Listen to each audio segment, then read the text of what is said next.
Hello guys, तो स्वागत है आप सभी का पीएस एक्सप्लेन चैनल में। तो लास्ट एपिसोड में हमने देखा था चू यूमो अपने घर पे आ गई होती है। यूमो बोल रही होती है, अंकल जैंग आप भी यहाँ पे हो। अंकल बोल रहे होते हैं, हाँ तुम्हारे डैड और मैं यहाँ पे चेस खेल रहे थे। तभी चू तेंग्यू बोल रहे होते हैं, मोमो हम लोगों ने लास्ट टाइम कुछ डिस्कस किया था। तुम्हें पता ना कि मैं सेक्रेटरीट के अंदर एक पोजीशन खाली है, अगर तुम चाहो तो इस पोजीशन के थ्रू हमारे डिपार्टमेंट में एंटर कर सकती हो। यूमो बोलती है, डैड मुझे आपको कुछ काफी जरूरी बताना था, मुझे ऑलरेडी एक जॉब मिल चुका है। तभी चू तेंग्यू अपना अगला मुंह चलते हुए झेंग को हाने लगते हैं। चू तेंग्यू बोल रहे होते, तुम्हें जॉब मिली है, वो किस टाइप की जॉब है? यूमो बोलती है, मैं हार्वर्ड स्टार्क फाउंडेशन की चेयरमैन बन चुकी हूँ। आपको मेरी जॉब कैसे लगी? मैंने आपको बोला था ना कि मैं बिना आपके कनेक्शन के जॉब पाके रहूंगी, और देखिए मैंने एक जॉब हासिल भी कर ली। चू तेंग्यू बोल रहे होते, क्या हार्वर्ड स्टार्क फाउंडेशन? लेकिन मैंने इस फाउंडेशन के बारे में आज से पहले तो कभी नहीं सुना। यूमो बोल रही होती है, हाँ डैडी कोई सरप्राइजिंग बात नहीं अगर आप इसके बारे में नहीं जानते हैं तो। ये जो फाउंडेशन है अभी ये कुछ टाइम पहले ही स्टैब्लिश हुई है और इसकी इनिशियल फंडिंग $10 बिलियन की है। आपको पता है सबसे कमाल की बात तो ये है कि ये फाउंडेशन टोनी स्टार्क की है। अंकल जैंग बोल रहे होते, अच्छा ये टोनी स्टार्क की फाउंडेशन है। कुछ दिनों पहले उसने एक कॉलेज के लेक्चर में ये चीज अनाउंस करी थी और उसने इतनी जल्दी फाउंडेशन को स्टार्ट भी कर दिया। वैसे ये यंग मैन काफी ज्यादा कमाल का है, ये आए दिन कुछ ना कुछ करता रहता है और न्यूज में इसका नाम बना रहता है। तभी झू तेंग्यू अपना मुंह चलते हुए बोल रहे होते, तुम हार गए। अंकल जैंग बोल रहे होते, मुझे पता है कि तूने मेरे ना देखते हुए चीटिंग करी है, लेकिन कोई बात नहीं, अब मैं थक चुका हूँ, मैं घर जा रहा हूँ। यूमो बोलती है, चलिए अंकल मैं आपको बाहर तक छोड़ देती हूँ। झू तेंग्यू बोल रहे होते, मोमो मुझे बताओ आखिर इस फाउंडेशन का प्लान्स क्या क्या है और ये फ्यूचर में क्या करने वाले हैं और इनके पास कहाँ कहाँ से डोनेशन आने वाली है। यूमो बोल रही होती है, डैड इनिशियली इसके अंदर टोनी स्टार्क ने $10 बिलियन डोनेट किया है और ये सारा का सारा पैसा हेल्थ केयर पे जाएगा। जितने भी लोगों को सीरियस बीमारी है उन सबके इलाज में पाया जाएगा और फिर टोनी बाद में अपनी खुद की एक हॉस्पिटल भी खुलवाएगा जो कि इतनी बड़ी होगी कि वो हर एक पेशेंट को बेड दे सके। हेल्थ केयर के बाद में वो एजुकेशन में भी जाएगा और वो बच्चों के लिए होप स्कूल खोलेगा। और रही बात डोनेशन की, तो अभी सिर्फ टोनी ही डोनेट कर रहा है और शायद उसका प्लान है भी नहीं कि वो आगे किसी और से पैसे मांगे, वो शायद खुद ही डोनेट करता रहेगा। चू तेंग्यू को प्लान बताते बताते रात के 9:30 बज गए होते हैं। चू तेंग्यू बोल रहे होते, अगर तुमने जो भी बोला है वो सच है तो ये बंदा सच में काफी बड़ा काम करने वाला है। मैं ऐसा ही बोल सकता हूँ कि ये बंदा वो काम कर रहा जो कि गवर्नमेंट को करना चाहिए था और ऐसे एक बंदे को सपोर्ट करना गवर्नमेंट की जिम्मेदारी बनती है। टेंशन मतलब मुझे जो हो सकेगा मैं वो करूंगा और इस बंदे को गवर्नमेंट से 100% सपोर्ट दिलवाऊंगा। यूमो बोल रही होती है, डैड आपको अपना ये प्रॉमिस रखना पड़ेगा क्योंकि टोनी ने मुझे अभी ही $10 बिलियन डोनेशन के तौर पे दे दिया है। बहुत सारे ऐसे टर्मिनली इल पेशेंट्स हैं जो कि इलाज के लिए वेट कर रहे हैं। बहुत सारी फैमिली के लिए ये बहुत ही बड़ा मैटर है, तो इसी वजह से डैड आप जो भी कुछ कर सकते हैं वो करिए। चू तेंग्यू बोल रहे होते, क्या तुमने क्या बोला? टोनी स्टार्क ने तुम्हें $10 बिलियन ऑलरेडी दे दिए हैं? यूमो बोलती है, हाँ डैड उसने मुझे आज ही $10 बिलियन का कार्ड दिया है। चू तेंग्यू बोल रहे होते, बेटा यहाँ पे $10 बिलियन की बात हो रही है, 1-2 रुपए की बात नहीं हो रही। आखिर वो ऐसे ही तुम्हारे हाथों में $10 बिलियन कैसे दे सकता है? इतना ट्रस्ट तो कोई बेटा अपने फादर पर नहीं दिखाता, तो आखिर उसने तुम्हारे ऊपर कैसे दिखा दिया? यूमो अपना कार्ड दिखाते हुए बोल रही होती है, डैड इसके बारे में तो मेरे को भी नहीं पता, हो सकता है उसको मेरी एबिलिटी पे बहुत ही ट्रस्ट हो कि मैं इस पैसे का गलत यूज नहीं करूंगी। मैंने इस अकाउंट के बारे में चेक भी किया था, ये एक लीगल अकाउंट है, लेकिन हाँ मैंने अभी तक चेक नहीं किया कि इसके अंदर कितना अमाउंट है। चलिए देख लेते हैं कि इसके अंदर $10 बिलियन है भी कि नहीं। लेकिन तभी यूमो अमाउंट देखते हुए बोल रही होती तो $60 बिलियन है। यूमो बोल रही होती है, डैड मुझे अपनी आंखों पे भरोसा नहीं हो रहा, कहीं मैं गलत चीज तो नहीं देख रही ना? प्लीज आप मुझे पर्सनली चेक करके बताइए कि ये सच है कि झूठ। चू तेंग्यू बोल रहे होते, नहीं मोमो ये सच है, अकाउंट के अंदर $60 बिलियन रखे हुए हैं, लेकिन तुम तो कहते थे ना कि $10 बिलियन होंगे, आखिर जो ये $50 बिलियन एक्स्ट्रा वो कहाँ से आ गया? ऐसा तो है नहीं कि मैं तुम्हें $60 बिलियन देके सिर्फ $10 बिलियन ही बोलेगा। यूमो बोल रही होती है, डैड आप 1 सेकंड रुकिए, मैं अभी टोनी को कॉल करके पूछती हूँ कि आखिर ये सब क्या हो रहा है। कॉल पिक करते हुए टोनी बोल रहा होता है, हेलो मोमो, हम लोग को तो मिले हुए अभी 1 ही घंटा हुआ है और क्या सिर्फ 1 घंटे के अंदर तुम मुझे इतना मिस करने लग गई कि तुमने मुझे कॉल ही कर दिया। यूमो सोच रही होती है, मैंने फोन स्पीकर पे रख रखा है, आखिर कैसी बातें कर रहा है? यूमो बोल रही होती है, फालतू बातें मत करो, तुमने मुझे जो ब्लैक कार्ड दिया था उसके अंदर बोला था कि $10 बिलियन है, आखिर इस कार्ड के अंदर $60 बिलियन कहाँ से आ गए? अगर ये कोई मजाक है तो मुझे ये मजाक बिल्कुल ही पसंद नहीं आया, ये अमाउंट बहुत ही बड़ा है।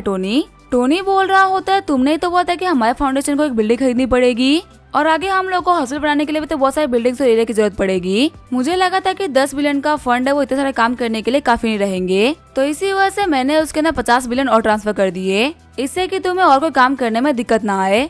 यूमो बोल रही होती है, तुम श्योर हो ना कि तुम इतने सारे पैसे को चैरिटी के ऊपर खर्च कर रहे हो?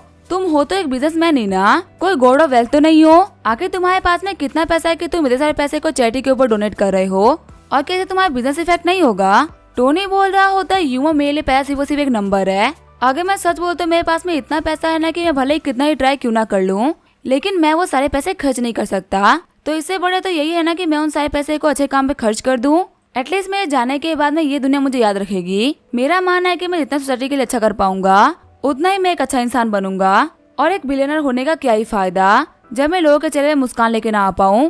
मेरे पास में अपने और अपने फैमिली के लिए इनफ पैसा है, बाकी पैसे को मेरे अकाउंट में रखने का मुझे कोई भी शौक नहीं। मैं इन सारे पैसे को ऐसे ही खर्च करता रहूंगा। जो थैंक यू सोच रहे होते ये बच्चा बहुत ही यंग है, लेकिन पूरी की पूरी सोसाइटी की रिस्पॉन्सिबिलिटी को ये अपने ऊपर ले रहा है। मुझे देख के लग रहा है कि यूमो को ये टोनी स्टार्क बहुत ही पसंद आ रहा है। मैंने यूमो को बचपन से देखा है, उसने कभी भी इतना इंटरेस्ट किसी भी लड़के में नहीं दिखाया। ये पहला बंदा है जिससे यूमो इतनी खुशी से बात कर रही है, तो लगता है मुझे अपनी बेटी की थोड़ी बहुत तो हेल्प करनी ही पड़ेगी। जो थैंक यू बोल रहे होते हैं मोमो टोनी स्टार्क को बोल दो कि वो घर पर डिनर करने के लिए आए, मुझे टोनी से पर्सनली मिलना है। जो थैंक यू सोच रहे होते हैं टोनी स्टार्क मेरे को देखना है, आखिर तुम चू थैंक यू के बेटी के लिए वर्दी हो कि नहीं। यूमो बोल रही होती है टोनी तुमने तो सुन ही लिया होगा ना, मेरे डैड तुम्हें डिनर पे इनवाइट कर रहे हैं। घर आते हुए टोनी बोल रहा होता है अच्छा ऐसी बात है, लेकिन शायद मेरे पास में टाइम नहीं होगा। साथ ही टोनी सोच रहा होता है यूमो के फादर को मुझसे मिलना है।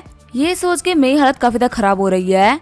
क्या हो अगर वो मुझसे पूछे कि मेरा जो पैसा है वो कहाँ से आ रहा है। मैं तो उनको ये तो नहीं बोल सकता ना कि मेरे पास में एक सिस्टम है जो कि मुझे अफेक्शन में पैसे देता है, वो एक बहुत ही बड़े पॉलिटिशियन है। क्या हो अगर वो मेरे ऊपर इन्वेस्टिगेशन करा दे, तब तो मैं बहुत ही सीरियस प्रॉब्लम में फंस जाऊंगा। सीन चेंज होता है, हम देखते हैं ली जियामो को, जो कि टोनी का लेक्चर वाला वीडियो देख रहा होता है। ली जियामो टीवी फोड़ते हुए बोल रहा होता है ये कमीना टोनी स्टार्क हमेशा मेरी दिक्कतें खड़ी करता रहता है। इस कमीने ने आप इतनी बड़ी डोनेशन कर दी है, सभी लोगों की नजरों में अब ये गॉड बन चुका है, पर आखिर इसकी वजह से अब मैं क्या करूं। फिल्म सिटी, लाइव स्ट्रीमिंग और हेल्थ केयर, आखिर ऐसा कौन सा फील्ड है जिसको तुम्हें छोड़ दिया है। हर एक फील्ड में, हर एक इंडस्ट्री में सिर्फ तुम्हारी ही बात है, तुम्हारा ही नाम है। जब तुम नहीं थे तो हर जगह ली जियामो ही फेमस था, पर तुम्हारे आने के बाद से मेरा नाम गायब हो चुका है। यहाँ तक कि मेरे फादर ने मुझे मेरी कमरे तक से बाहर निकाल दिया है। फिर ली जियामो बोल रहा होता है सेक्रेटरी क्या होगा कोई बंदा टोनी स्टार्क के हॉस्पिटल में ट्रीटमेंट कराने के लिए आए और वो वहाँ पे मारा जाए, तो यहाँ पे चीजें काफी ज्यादा इंटरेस्टिंग हो जाएगी ना। आखिर ये चीजें मीडिया का रिस्पॉन्स कैसा होगा। क्या सभी लोग ये नहीं बोल रहे हैं कि टोनी स्टार्क के हॉस्पिटल में सही मैनेजमेंट नहीं है। सेक्रेटरी बोल रही होती है ठीक है यंग मास्टर, मैं समझ गई कि मुझे क्या करना है। तभी ली जियामो बोलता है एक सेकंड रुको, हमारा जो एनिमी है वो बहुत ही शार्प है, इसी वजह से हमें थोड़ा सोच समझ के कदम आगे रखने होंगे। टोनी स्टार्क यहाँ पे चैरिटेबल फाउंडेशन कर रहा है, वो भी उन लोगों के लिए जो कि टर्मिनली इल है, और मैं मानता हूँ कि मैं 10 बिलियन का यूज करते हुए सियोल के सारे पेशेंट्स को ठीक भी कर देगा, लेकिन बाकी सिटीज के पेशेंट्स का क्या होगा।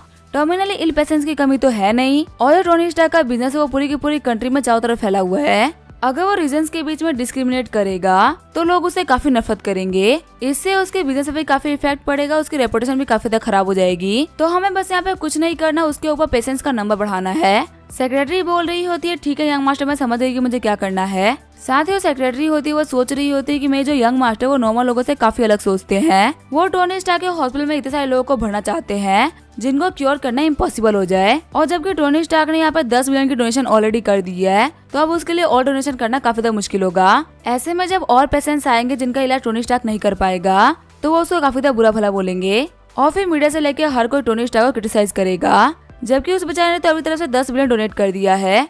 क्योंकि ये बात तो सच है कि अमीर इंसान के अंदर लोग अच्छे से ज्यादा बुराई को ढूंढते हैं। उसके 10 बिलियन के डोनेशन को एक ही बंदा याद नहीं रखेगा अगर कोई भी हॉस्पिटल से वापस चला गया तो, और इस तरीके से यंग मास्टर का रिवेंज भी हो जाएगा और हम लोगों को कुछ खास करना भी नहीं पड़ेगा। सेक्रेटरी बोल रही होती है वैसे यंग मास्टर, मुझे आपको कुछ और भी रिपोर्ट करना था। जो जुई थी ना, उसने 2 और कंस्ट्रक्शन कंपनी को एक्वायर कर लिया है, और जो फिल्म सिटी प्रोजेक्ट है वो ऑलरेडी स्टार्ट हो चुका है। उन लोगों की जो कंस्ट्रक्शन स्पीड है वो बहुत ही तेज है और जल्दी जल्दी अपना काम करवा रहे हैं।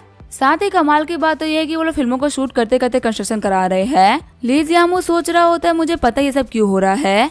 जो जुई की मैनेजमेंट स्किल थी वो बहुत ही कमाल की थी, वो मैं 10,000 एम्प्लॉय वाली कंपनी को ऐसे संभालती थी जैसे कि ये कुछ है ही नहीं, और बिजनेस के अंदर उसका टैलेंट और उसका माइंड बहुत ही कमाल का भी था। मैं ये बात बोल सकता हूँ कि मैं अपनी कंपनी में और अपनी लाइफ में जहाँ भी पहुंचा हूँ ना आज, उसमें 70% हिस्सा जुई का भी है, लेकिन उसके यहाँ पे ना होने की वजह से मुझे ऐसा फील होता है कि मेरे पास मेरा एक हाथ नहीं है। सच में उस टोनी स्टार्क की किस्मत बहुत ही अच्छी है, उसको मेरी कंपनी का सबसे बड़ा ट्रेजर मिल चुका है। सेक्रेटरी बोल रही होती है यंग मास्टर, मुझे न्यूज मिली है कि जो जुई के फेस के स्कार्स थे ना, वो सभी ठीक हो गए हैं। मुझे विश्वास नहीं होता, इसी वजह से मैंने एक स्पाई को भेज के उसकी फोटोज मंगवाई है। शॉक्ड होते हुए ली जियामो बोल रहा होता है क्या उसके फेसियल स्कार्स ठीक हो गए, लेकिन उसके फेस के ऊपर तो बहुत ही बड़े टागों के निशान थे, आखिर वो ठीक कैसे हो सकते हैं। जूही की फोटो को देखते हुए ली जियामू सोच रहा होता है तो सच में ठीक हो गए। अगर मुझे पहले पता होता कि उसका फेस ठीक हो सकता है तो मैं उसे कभी जाने ही नहीं देता। जो मेरी सेक्रेटरी कियान ये भी काफी अच्छी दिखती है, लेकिन चाहे ब्यूटी की बात हो या प्रोफेशनल स्किल्स की, ये जूही के सामने कहीं भी नहीं आती। जूही के यहाँ पे ना होने का मुझे और भी रिग्रेट हो रहा है। सेक्रेटरी बोल रही होती है, यंग मास्टर जूही ने आपको और आपकी कंपनी को धोखा दिया है और बहुत टाइम पहले टोनी स्टार्क की कंपनी को ज्वाइन कर लिया था, तो अभी भी उसके बारे में सोचना बहुत ही बड़ी बेवकूफी होगी। आपको जूही के बारे में नहीं सोचना चाहिए। तभी ली जियामू गुस्सा करते हुए बोल रहा होता है, अपना मुंह बंद कर लो, और फिर वो सेक्रेटरी को एक थप्पड़ लगा देता है। जियामू बोल रहा होता है, आज एक डॉग अपने मालिक के ऊपर भौंक रहा है, लगता है मैंने तुम्हें कुछ ज्यादा ही छूट दे दी है। सेक्रेटरी बोल रही होते, यंग मास्टर मुझे माफ कर दीजिए, मैं अपनी बाउंड्रीज को भूल गई थी और मैंने कुछ ज्यादा ही बोल दिया। ली जियामू बोल रहा होता है, मेरे सामने से गायब हो जाओ और कुछ टाइम के लिए मेरे सामने मत आना। साथ ही ली जियामू सोच रहा होता है, मुझे टोनी स्टार्क को तड़पते हुए देखना है। मैंने अपनी लाइफ में इतनी नफरत किसी से नहीं करी जितना मुझे टोनी स्टार्क से हो गया है। इस कमीने के पास में मल्टीपल इंडस्ट्री में पावर है और वो बहुत ही तेजी से एक्सपेंड करते हुए पावरफुल बन रहा है, लेकिन अभी भी इसकी बहुत ही बड़ी वीकनेस है और वो है कैश फ्लो की। अगर मैंने एक बार इसका कैश फ्लो कट ऑफ कर दिया तो पक्का से बंदा बर्बाद हो जाएगा। लेकिन टोनी स्टार्क के ऊपर एक तगड़ा वार करने के लिए मुझे बहुत सारे पैसे चाहिए। जूही के दिए हुए मेरे पास में 30 बिलियन तो है, लेकिन उतना पैसा काफी नहीं रहेगा। मुझे इस काम को करने के लिए फैमिली की हेल्प चाहिए। फिर वो कॉल करते हुए बोल रहा होता है, हेलो डैड, मुझे आपसे कुछ डिस्कस करना था। सीन चेंज होता, हम दादा टोनी को इसको छिके आ रही होती है। टोनी सोच रहा होता कि ऐसी कौन सी लड़की जो कि मेरे बारे में सोच रही है। तभी टोनी के फोन पे कॉल आता है। स्कारलेट बोल रही होती है, टोनी क्या तुम अभी भी बिजी हो? टोनी बोल रहा होता है, नहीं सीने, मैंने बस अभी टनल को पार ही किया था और मैं आपके नए घर तक 10 मिनट में पहुंच जाऊंगा। स्कारलेट बोल रही होती है, तो काफी अच्छी बात है, मैं तुम्हारा वेट कर रही हूँ। कॉल काटते हुए स्कारलेट सोच रही होती है, मैं काफी नर्वस फील कर रही हूँ। ये वो पहली बार होगा जब मैं किसी लड़के के साथ में अकेले डिनर करूंगी, और स्पेशली वो लड़का जब टोनी हो, और वो डिनर मैं करने वाली हूँ अपने इस नए घर में। वह तो मैंने टोनी को ये कह के बुलाया कि मैंने एक नया घर लिया है और मैं उसको हाउस वार्मिंग पार्टी देने के लिए बुला रही हूँ, लेकिन ये रियल पर्पस नहीं है उसको बुलाने का। असल में मैं टोनी से पैसे मांगने के लिए उसे बुला रही हूँ। सीईओ यू, आपने मुझे बहुत ही डिफिकल्ट पोजीशन में डाल दिया है। फिर हमें पास्ट का सीन दिखाया जाता है, हम देते सीईओ यू को, जो कि बोल रही होती है, स्कारलेट मुझे कभी कभी तुमसे काफी जलन होती है। जो टोनी स्टार्क है वो एक बहुत ही कमाल के इंसान है, लेकिन वो सिर्फ तुम्हारे बोलने में पैसा खर्च करेंगे, वो हमारी कोई वैल्यू नहीं करते। तुम्हारे पास में कितना पावरफुल इंसान है जो कि फ्यूचर में तुम्हें सीईओ की पोजीशन भी दिलवा देगा। अगर टोनी नहीं होता तो मैं बहुत टाइम तक स्ट्रगल करना पड़ता इस पोजीशन तक पहुंचने के लिए। स्कारलेट बोल रही होती है, सीईओ यू, आपको जो भी बोलना है डायरेक्टली बोलिए, बातें घुमा के बात करने की कोई भी जरूरत नहीं है। सीईओ यू बोल रही होती है, चलो फिर मैं डायरेक्टली बात कर लेती हूँ। हमारी जो कंपनी अपने फाइनेंसिंग का सेकेंड राउंड करने वाली है और इसमें हमें $10 बिलियन की जरूरत है। ये चीजें हमारी कंपनी के वैल्यूएशन से रिलेटेड है, तो मैं होप करती हूँ कि तुम टोनी स्टार्क को बोलोगे हमारी हेल्प करने के लिए, क्योंकि पूरे सीओल में सिर्फ वही एक बंदे हैं जो कि हमारे वैल्यूएशन को टॉप पे लेके जा सकते हैं। तुम्हें पता है ना, कंपनी में से बहुत सारे बंदे हैं जो कि तुम्हारे भरोसे ओवर टाइम काम कर रहे हैं, तो सभी के बेटर फ्यूचर के लिए तुम हमें डिसअपॉइंट मत करना। तुम्हें समझ आ रहा है ना स्कारलेट की मैं क्या बोल रही हूँ? स्कारलेट सोच रही होती है, पहले मुझे कंपनी ने एक नया घर दिया और फिर बिना मांगे मुझे काफी सारी छुट्टियां भी दे दी। ये सिर्फ इसी वजह से ताकि मैं टोनी स्टार्क से पैसे मांग सकूं। लेकिन जब मैं टोनी से पैसे की बात करूंगी तो आखिर वो मेरे बारे में क्या सोचेगा? पहले मैं हमारा टोनी से दूर भागा करती थी और उसकी बिल्कुल भी वैल्यू नहीं करती थी, लेकिन जब से उसने मुझे 1 बिलियन की इन्वेस्टमेंट दी तब से मैंने उसे बातचीत बढ़ा दी और अब उसे 10 बिलियन मांगने के लिए मैं फिर से उसे घर पे बुला रही हूँ। तब उसे घर का बेल बजता है। गेट खोलते हुए स्कारलेट बोल रही होती है, टोनी क्या तुम आ गए? टोनी बोल रहा होता है, कांग्रेचुलेशन, तुमने खुद का एक नया घर खरीद लिया है। वैसे माफ करना, मैं तुम्हारे लिए गिफ्ट तो लेकर नहीं आ पाया, लेकिन मेरी तरफ से ये फ्लावर बुके। फिर वो घर को देखते हुए बोल रहा होता है कि यही वो घर है जो कि तुम्हें कंपनी ने दिया है। स्कारलेट बोल रही होती है, हाँ यही वो घर है और ये घर काफी अच्छा भी है, तुम यहाँ पे कंफर्टेबली रह सकते हो। टोनी बोल रहा होता है, तुम्हारा जो सीईओ यू है ना, वो एक नंबर की कंजूस है। अगर उनकी जगह मैं होता तो मैं तुम्हें काफी पैसा विला गिफ्ट करता। उन्होंने क्या तुम्हें छोटा मोटा अपार्टमेंट दे दिया। फिर वो डिनर टेबल को देखते हुए बोल रहा होता है, सीनियर ने तो यहाँ पे काफी प्यारा करने लायक डिनर प्रिपेयर कर रखा है। आगे हम देखते रात हो गई होती है। स्कारलेट बोल रही होती है, टोनी का तुम्हें पता है आखिर आज कौन सा दिन है और मैंने तुम्हें अपने घर पे क्यों इनवाइट किया है? टोनी बोल रहा होता है, आज तुम्हारे घर का हाउस वार्मिंग पार्टी है ना। स्कारलेट बोल रही होती है, वैसे आज मेरा बर्थडे भी है और मैंने सिर्फ तुम्हें ही इनवाइट करा। टोनी बोल रहा होता है कि आज आपका बर्थडे है, मुझे माफ करना, मैंने तुम्हारे लिए कोई भी गिफ्ट प्रिपेयर नहीं किया क्योंकि मुझे पता ही था कि आज तुम्हारा बर्थडे है। टोनी सोच रहा होता है जो सीनियर स्कारलेट बस काफी ज्यादा अजीब तरीके से बिहेव कर रही है, नॉर्मली कभी भी ऐसे बिहेव नहीं करती। स्कारलेट बोल रही होती है, टोनी कोई बात नहीं, तुम्हारे यहाँ पे होना ही मेरे सबसे बड़ा गिफ्ट है। जब मैं छोटी थी तभी मेरे कुछ खास दोस्त नहीं हुआ करते थे, पता नहीं रीजन क्या है, शायद से मैं बहुत ही मैच्योर थी या फिर मुझे लोगों से बात करना ही नहीं आता था। इसी वजह से मेरे और बाकी सारे लोगों में हमेशा डिस्टेंस बरकरार रहा। मेरा हर एक बर्थडे मैंने अकेले ही मनाया है। और अगर मैं सच बताऊं तो मुझे मेरे बर्थडे पे काफी ज्यादा बेकार फील हुआ करता था, क्योंकि मुझे विश करने वाला कोई भी नहीं था। यही सेम चीजें यूनिवर्सिटी में एंटर करने के बावजूद भी चलती रही। मैंने यूनिवर्सिटी को ज्वाइन किया और सभी लोग मेरे पीछे मेरी बातें किया करते थे, लेकिन कोई मुझसे बात नहीं करना चाहता था। शायद से मैं यूनिवर्सिटी में अकेले ऐसे इंसान होंगी जिसके यूनिवर्सिटी में कोई भी दोस्त नहीं है। अगर मैं सच बताऊं ना तो मुझे कभी कभी ऐसा फील होता है कि मैं एक बहुत ही बड़ा फेलियर हूँ जो कि अपने लाइफ में कुछ भी अचीव नहीं कर पाई। शॉक्ड होते हुए टोनी सोच रहा होता है कि सीनियर स्कारलेट को यहाँ पे इनसिक्योर फील हो रहा है। ये हमारी हुडा यूनिवर्सिटी की नंबर 1 गॉडेस है। पूरी यूनिवर्सिटी में सभी लोग चाहते हैं कि इसी वजह से उनसे एक बार बात कर ले, फिर उन लोगों का दिन ही बन जाए। लेकिन आज वो गॉडेस मेरे सामने ये बोल रहे कि उन्हें इनसिक्योर फील होता है। लेकिन सच्चाई तो ये कि कॉलेज में से बहुत सारे लोग थे जिनको इनसे बात करनी थी, लेकिन यही बहुत ही रूड थी। ये किसी को भी अपने पास में आने नहीं देती थी। टोनी बोल रहा होता है, सीनियर आके आप कैसी बातें कर रही हो? एक बार आप खुद को देखो, आप काफी यंग हो और आप एक कंपनी की वाइस प्रेसिडेंट बन गई हो जिनके पास में बिलियंस ऑफ डॉलर की नेटवर्थ है। और सबसे बड़ी बात तो ये कि आप बहुत ही ब्यूटीफुल हो।